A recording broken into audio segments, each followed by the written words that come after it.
Ladies and gentlemen, yes, you are reading this correctly. The Mexican War. The United States did fight a war with Mexico. People are like, what? War with Mexico? It happened. Believe it or not, people are still a little salty about it to this day. So, we're going to talk about what happened with the Mexican War and the impacts of the Mexican War afterwards. So, first off, annexation. The U.S. really didn't want to cause problems with Mexico, and the idea of Texas was a big issue. Remember, Texas became a free country. All the Alamo, all that kind of stuff happened. The Lone Star State, Lone Star Republic.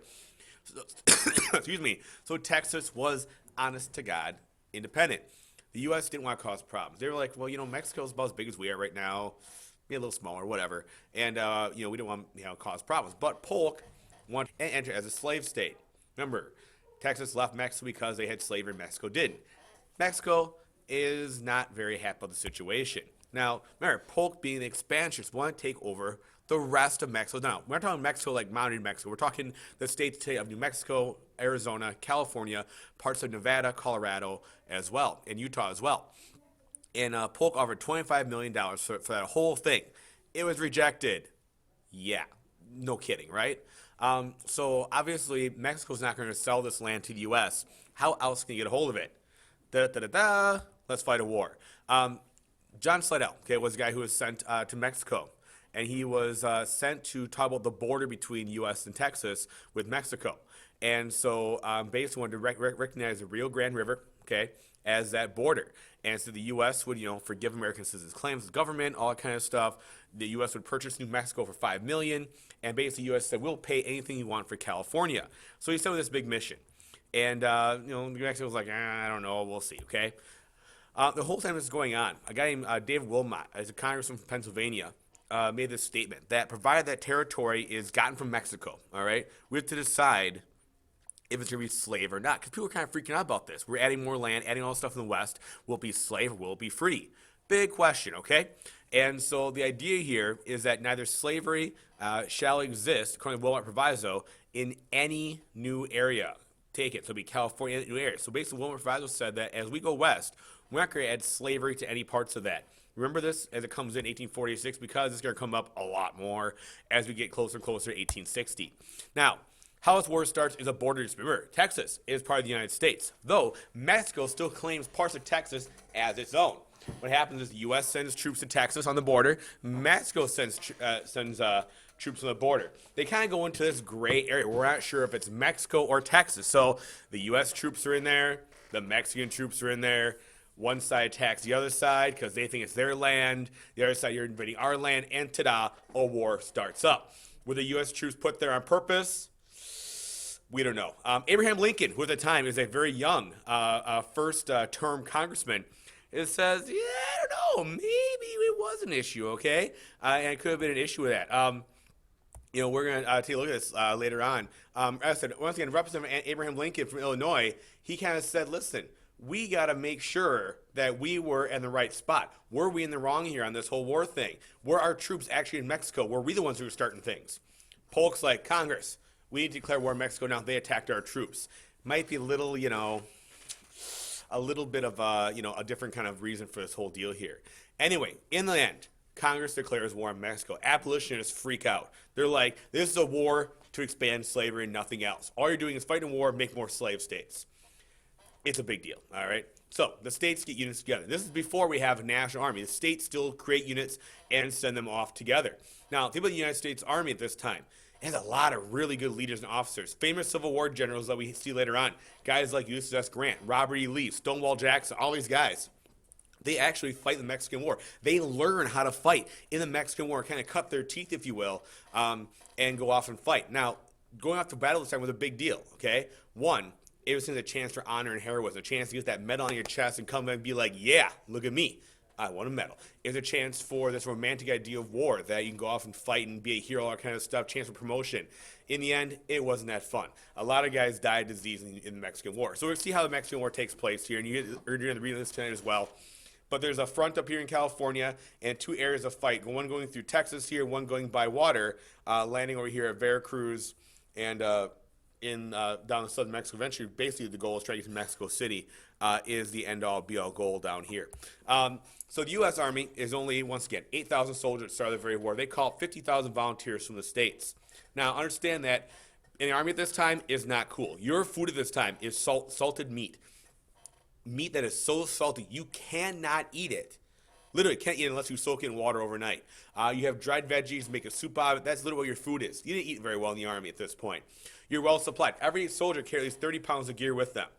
Downside, you're going down into Mexico and Texas and Arizona in hot weather, wearing wool uniforms, very hot. Guys got very, very ill very, very quickly, and more soldiers actually died of disease in this conflict than any actual combat injuries. Okay, that's the U.S. Army, all right? Now, the Mexican Army is a little bit different. A lot of times in Mexican Army, the aristocratic leaders of the Army, the rich guys, are out to make more money. And so the Army, mostly made of peasants, were out to make money for themselves, okay? So aristocratic leaders would lead the Army with peasants in there and stuff, but they would be undersupplied, not enough ammunition, not enough clothes. The aristocratic leaders would take some of the money and stuff for themselves. Things there's a lot less strict than U.S. Army. U.S. Army is very, very strict. I mean, if you did one thing wrong in the U.S. Army, you'd be beaten for doing things wrong. You weren't allowed to dance, weren't allowed to gamble, weren't allowed to drink, any of that kind of stuff. Mexican Army, very, very different. They had dances, they were allowed to gamble, run races, drink alcohol, all that kind of stuff. Heck, the U.S. Army had a 150-person band it brought with them. U.S. Army, not so much. Now, Santa Anna was previously the president who lost during the war against Texas, and he was actually kicked out of the presidency, living in Cuba at the time. The U.S. actually offered him a deal, bring him back to the U.S. and help out, try to make this deal happen. Well, he comes in, double-crossed the U.S., becomes Mexican general once again, and starts fighting against U.S. soldiers. Now, obviously, some anti-Catholic feelings here a little bit.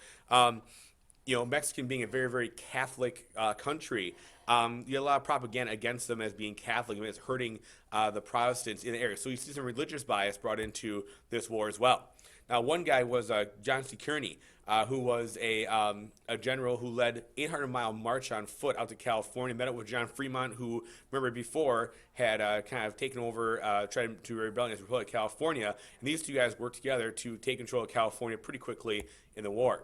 You had another general named Winfield Scott. His nickname was Old Fuss and Feathers because he always wore this huge, big, gaudy uniform. He took this huge military army of 200 ships, 10,000 soldiers, and he went basically across the Gulf of Mexico and fought all the way to Mexico City and basically never lost a battle. The Mexican army was still very, very overmatched, even though they fought extremely hard. One of the most famous stories of the Battle of Mexico City is a group called Los Niños Heroes. These were students of the military college, and the military college had this big castle tower in the middle called the Citadel. And so these soldiers went up to the very top of the Citadel and took down the Mexican flag and wrapped themselves in the Mexican flag and then jumped off the tower. They did this so that no U.S. soldier was going to take that flag and capture that flag, if you will. These soldiers have been honored ever since in Mexico. Big deal. Now, the other general who's coming down through Texas was a guy named Zachary Taylor. His nickname, Old Rough and Ready. This dude was very unmilitary. He wore wrinkled uniforms, wore a straw hat, was never in uniform, that kind of stuff. And he invaded northern Mexico, was trying to be stopped by Santa Anna. Once again, he was better armed, better supplied, and beat Santa Anna's troops pretty regularly. So here you see an example of the war fighting here, lines of soldiers crossing each other. With the generals here in the back of their horses, all that kind of stuff. My favorite story, this is called Santa Anna's leg. So, forget this. General Santa Anna had a fake leg. And as Taylor's troops attacked Santa Anna's camp, Santa Anna was eating a chicken dinner, supposedly. And he'd taken off his false leg. Well, the soldiers quick grab Santa, throw him on a horse, get him out of Dodge so he's not captured, and for his leg there. And so his leg is then captured by soldiers from the Illinois militia and is currently still on display at the Illinois National Guard Museum. True story, it happened. So like I said, we see here image of Mexico City being captured by the U.S., other battles that took place here. They bombed Veracruz. It was pretty much a walk for the U.S. Army, and they took over. Now, war ends in 1848. 1848 is an election year. And so the Whig Party is like, hey, you know what? We need to win an election. We have to be the Democrats in Polk. We're going to use name recognition. They had Zachary Taylor, the war hero, win the election. And so he beats all the other people that are out here for the party, the Democrats. He beats the Free Soiler Party. And so funny about Taylor is that he gets elected into office pretty quickly, pretty easily, because he runs on his name recognition, and then he dies in office. So rumor is he ate some cherries and milk. It was a really hot day. The milk spoiled. He got sick, and he died. Long story short, for Zachary Taylor. But that's kind of a little rumor, if you will, whole story thing. But Taylor gets elected as the Whig candidate in 1848 and then dies pretty quickly right after that. So right after he dies, though, the treaty is signed to the Treaty of Guadalupe Hidalgo, which ends the U.S.-Mexico War. And it's kind of a, I'll say it, Mexico kind of gets hosed in this treaty, to put it mildly. So here Mexico had to give up. The treaty was also forced on Mexico, by the way. They kind of had no choice but to sign it. Mexico gave up all claims to Texas above the Rio Grande, also gave it California, New Mexico, and gave all this land up. We're talking a huge area of land for $15 million, okay? And had to pay all the arguments, all the claims, if you will, the lawsuits of American citizens against Mexico, another $3.5 million. So in a way, Mexico really gets hosed on this deal. I understand this war only took 17 months long, okay? $100 million, their money, their guys' money, and 13,000 casualties. You brought in over 1 million square miles of land, including Texas, okay? Which now the question is, will this new 1 million mile square land be slavery or not slavery? We said ahead of time, Wilmot Proviso, no slavery. Well, will it be that way? That's a question. We have new territories, so a question of North and South balance is a big deal. Okay, we have two popular Whig generals, including Zachary Taylor, who run for office, and later on Winfield Scott. We also have this idea of manifest destiny. Hey, guess what? The United States now controls from sea to sea. Holy crap! All right, and so that idea of manifest destiny is almost realized now. Oh my God, U.S. now stretches from Atlantic to Pacific. Let's talk about issues here. So we have the Free Soil Party get started because of its new land now. The Free Soilers want a couple things. They want to have free soil, free speech, free labor, free men. The idea is that they want to make sure that slavery does not extend to the new territories. Now, why? Good question.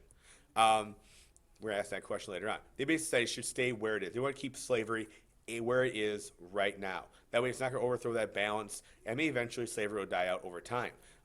You see the 1840 election here with Taylor winning. Obviously, we talked about Taylor already winning versus Lewis Cass, a Democrat, and also Martin Van Buren, who won that first free soil who ran there. We see the area that U.S. got as part of this whole secession, including the Gadsden Purchase added later on for a railroad line in 1853. Now, this all comes out because right after the war is done, gold is found at a man named Sutter's Mill out in California, and it causes the California gold rush. This lumber guy was out working in the river, found gold flakes. All of a sudden, came back, oh my God, I found gold, and created California gold fever. So these guys take up, most people take out by wagon one of 3 routes out to the California gold territory, and it's the first time this kind of really brought up westward travel again, because westward travel has really gone down after the Donner disaster. People were like, oh my God, I'm going to go out there and we're going to die and start eating each other. Well, it wasn't necessarily the case. People kind of started picking up and started going west again, even after the Donners, is kind of in the wake of that Donner disaster early on in the whole Manifest Destiny move. By the way, California becomes a U.S. State because so many people move out there. They have 50,000 people right away and becomes a state and is let in as a free state. Now here's the question, who moves out there? A lot of times prospectors went out there looking for gold, didn't find much. People that made lots of money were the salesmen, the guys who sold the gold mining supplies and shovels and that kind of stuff. You had the saloon keepers who had places for these prospects to blow their money. Saloon keepers, bar girls, that kind of stuff. My favorite story about this is how gold was used as money. So when you went in to buy a shot of whiskey, whatever, they would say, okay, give me a pinch of gold for your shot of whiskey. These guys would get barkeepers with huge hands, so you can take a huge pinch of gold. This gold is basically being used as the currency at the time. So you can see here where the gold rush comes in. You see where the trails are, the old California Trail coming in, and the Stockton out here to San Francisco, wherever it kind of settles around. Right away, you see people, this whole population, huge, just peak as we get through this time right here in terms of where the gold mining was right here in California. See how they dug for gold? They used a lot of different new methods for gold. They used some chemical methods. They used water methods. We wanted to say just people panning. It was some hardcore mining stuff that was going on here. And so by 1860, man, you can see how quickly San Francisco changes from one city to another. Almost 300,000 people went out west between by 1860. Crazy number of people. I mean, you have this huge territorial growth here. Here we have our first original U.S., Louisiana Purchase. We add on Florida. We add on Texas. We add on the Oregon Country. Now we added on Mexican Secession and Gadsden Purchase. Man, by 1853, holy crap, the lower 48 is now the lower 48. And we started seeing this idea of the westward course of empire as we go forward. Think about that. Make sure you do your read on Mexican War. We'll talk about this stuff when we get back to school. Thanks a lot, guys.